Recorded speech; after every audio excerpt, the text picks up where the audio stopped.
Primera de Pedro, ya gracias. Primera de Pedro, capítulo 4. Si leemos los versículos 1 a 5, la palabra del Señor dice, puesto que Cristo ha padecido. Yo he marcado o subrayado la palabra o la expresión ha padecido, hablando de Cristo. Ha padecido por nosotros en la carne. Vosotros también, armados del mismo pensamiento, he subrayado la frase armados del mismo pensamiento. Está hablando a nosotros. Pues, ¿quién ha padecido en la carne? Terminó con el pecado. También tengo subrayada esa parte, ¿quién ha padecido en la carne? Terminó con el pecado. Versículo 2. Para no vivir el tiempo que resta en la carne, conforme a las concupiscencias de los hombres. Ya, marqué no vivir. Después sigue, sino conforme a la voluntad de Dios.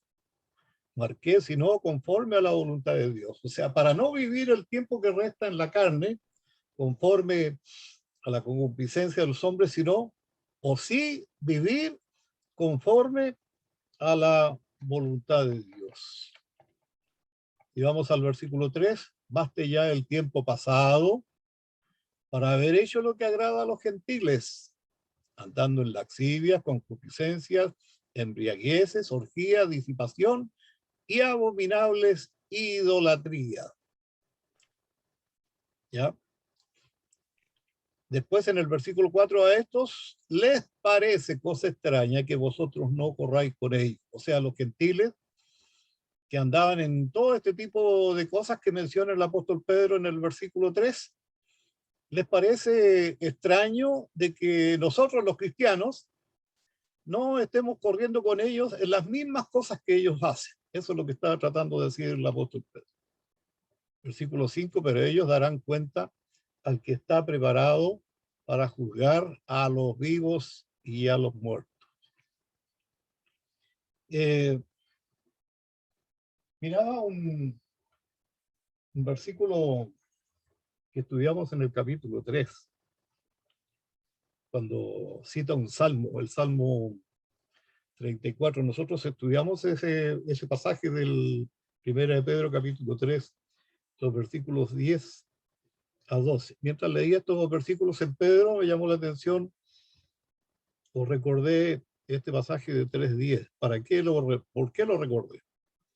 Creo que el apóstol Pedro nos está guiando en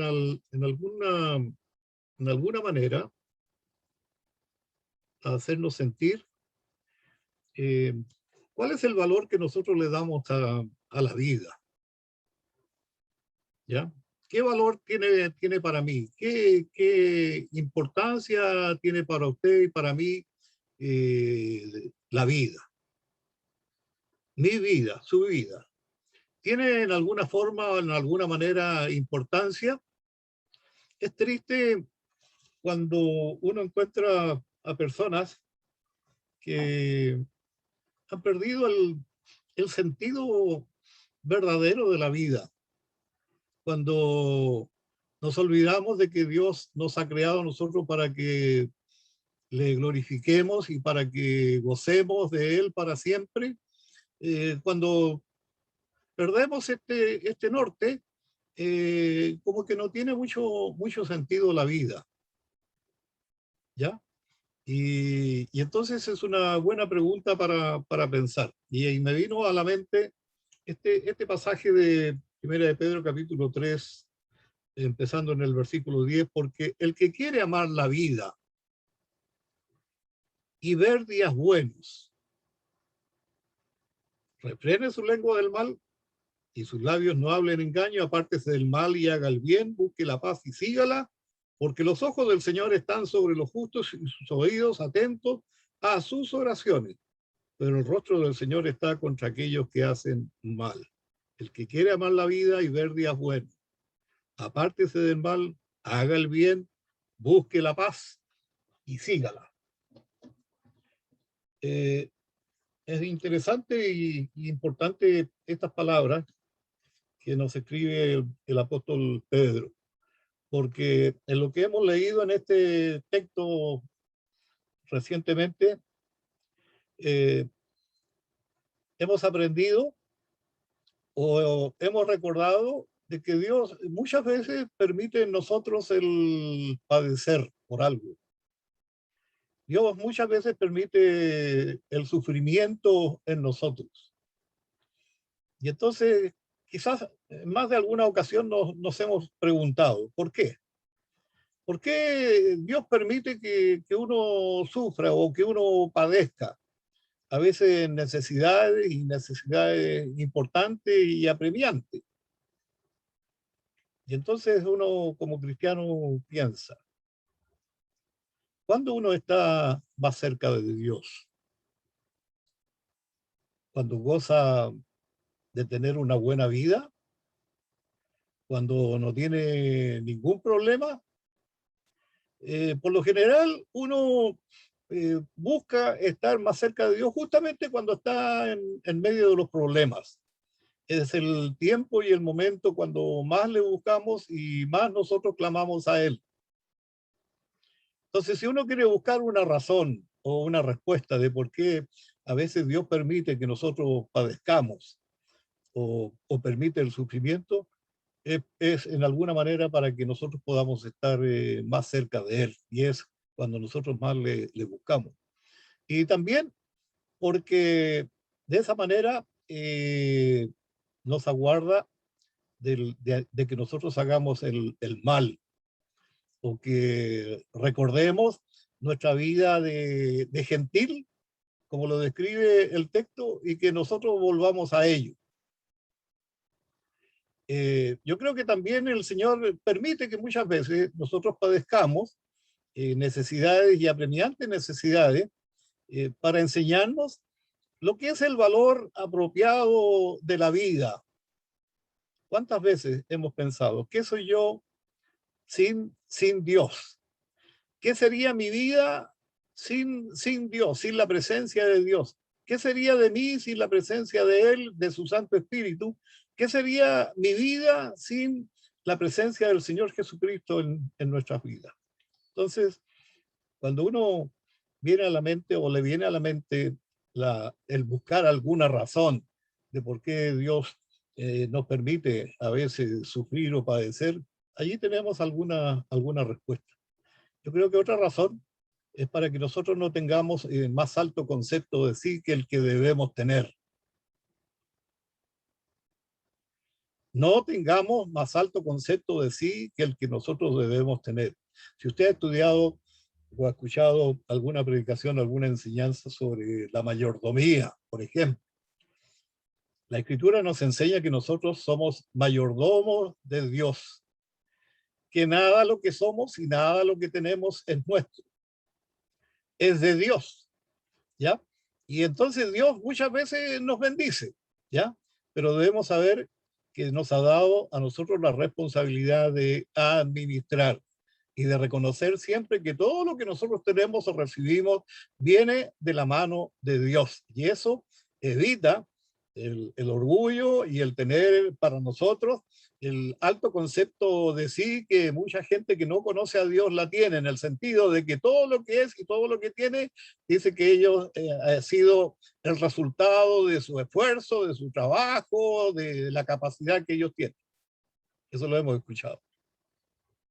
Y entonces, pensemos de esa manera como cristianos. ¿Por qué Dios permite a veces el que nosotros padezcamos y suframos de diferentes formas?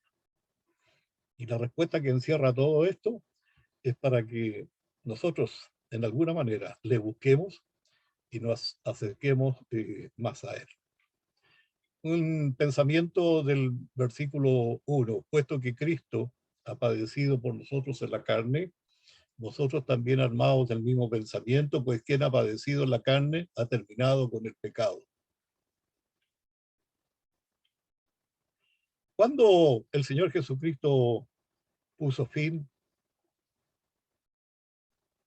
a su relación con los pecados nuestros, ¿cuándo fue eso? Eso fue cuando él murió en la cruz. Tanto en el Antiguo Testamento como en el Nuevo Testamento encontramos muchas referencias bíblicas. El libro del profeta Isaías en el capítulo 52 y 53 está lleno de referencias bíblicas acerca de este hecho que nosotros creemos, confirmamos y que así es.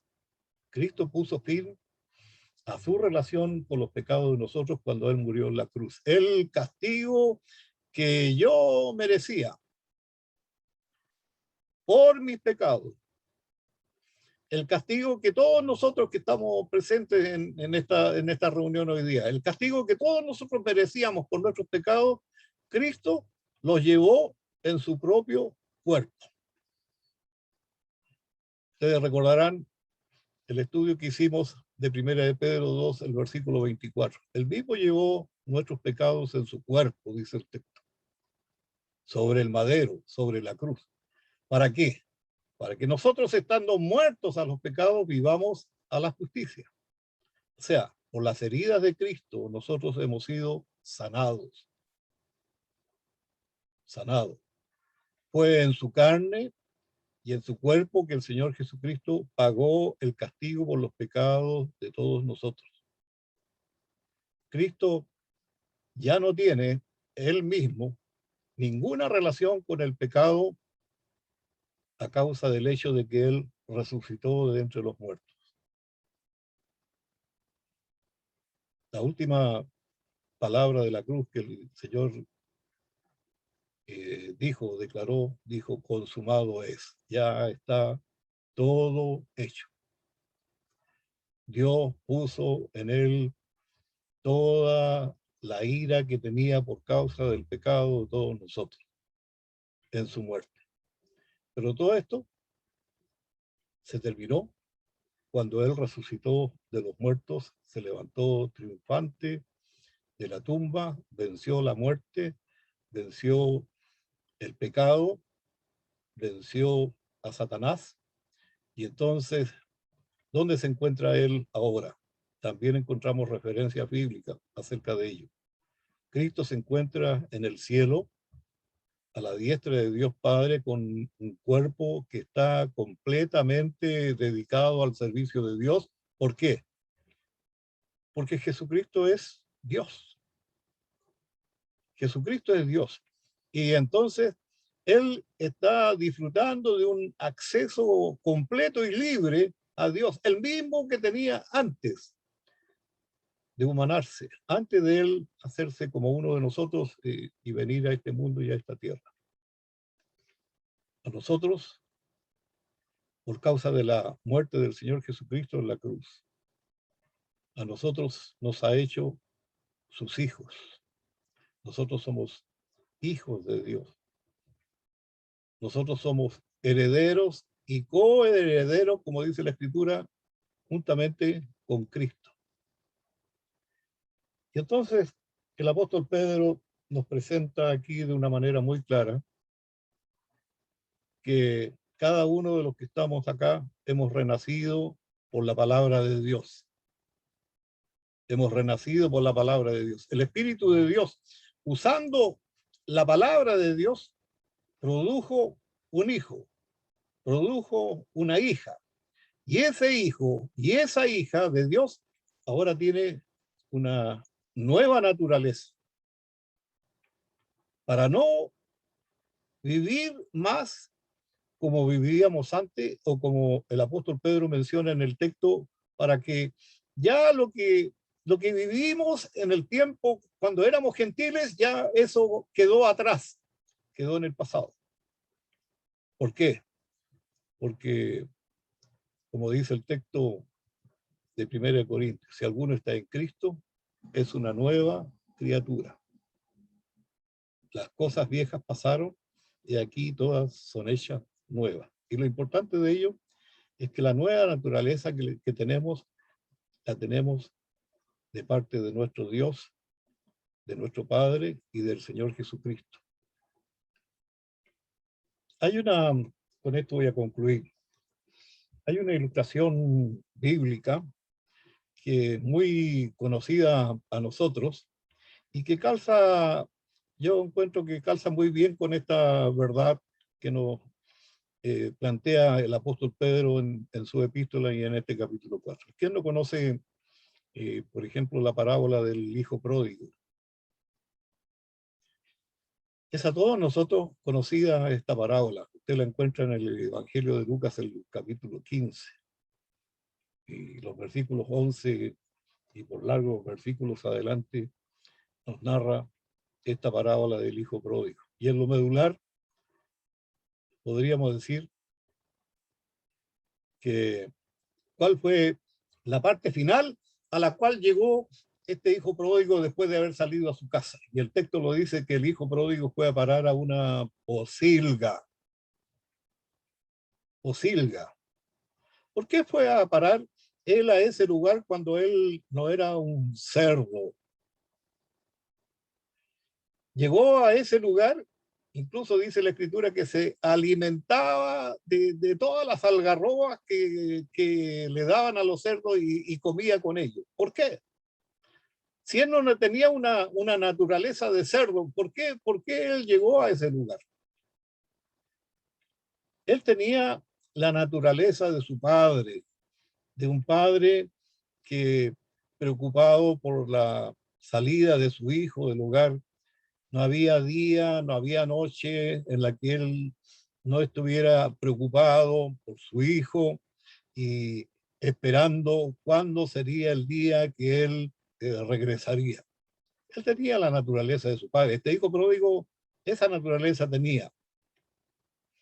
Y no solamente tenía la naturaleza de su padre, el texto describe que vivía en una hermosa mansión. Y como este hijo tenía la naturaleza de su padre, por supuesto que no le iba a gustar comer la comida de aquel lugar miserable. A él no le gustaba comer los desperdicios de la comida de los cerdos. Pero él llegó a esa situación. Él estaba muy mal, ¿ya?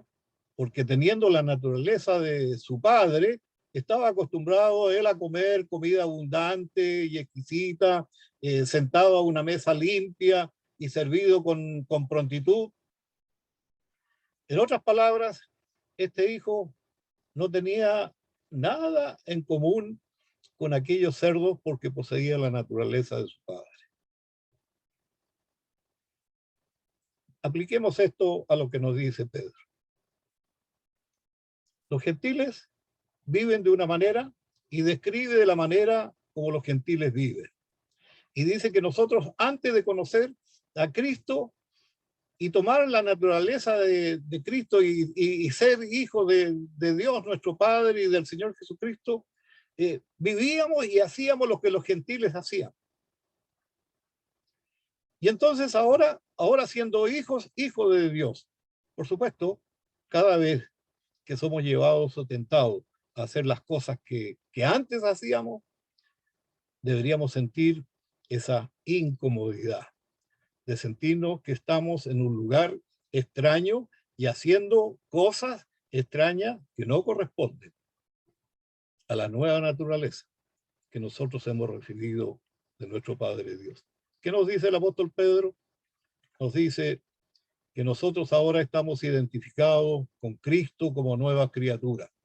Cuando el Señor Jesucristo nos atrajo a Él por gracia y por misericordia, nosotros experimentamos un nuevo nacimiento espiritual. El Espíritu de Dios nos unió y nos identificó con Cristo. Y entonces concluyamos con una pregunta para pensar. ¿Creemos nosotros, usted y yo, que si verdaderamente hemos renacido o hemos nacido a una nueva vida espiritualmente y que realmente somos hijos de Dios, por lo tanto, tenemos una nueva naturaleza, podemos continuar viviendo como los chanchitos o como los gentiles en la posilga, en el pecado? No. Y a eso, a lo que nos quiere llevar a pensar y a meditar el apóstol Pedro. Escribe para los lectores de su tiempo. Pero esta palabra que el apóstol Pedro también le escribe para nosotros hoy día. Creo que nos debe ayudar a pensar de esta manera como él lo describe, y que nosotros pidamos siempre la fuerza del Señor para vivir conforme a su voluntad y no conforme a la voluntad de este mundo. Señor amado, te damos gracias una vez más, porque nos has traído una vez más a esta palabra para leerla y también para meditar en ella. Y si hay alguna necesidad espiritual en nosotros, conforme a lo que tú nos has hablado, que sea el Espíritu Santo, Señor, que tome esta palabra y la aplique a nosotros para suplir esa necesidad. Oramos y pedimos esto en nombre de Jesús. Amén.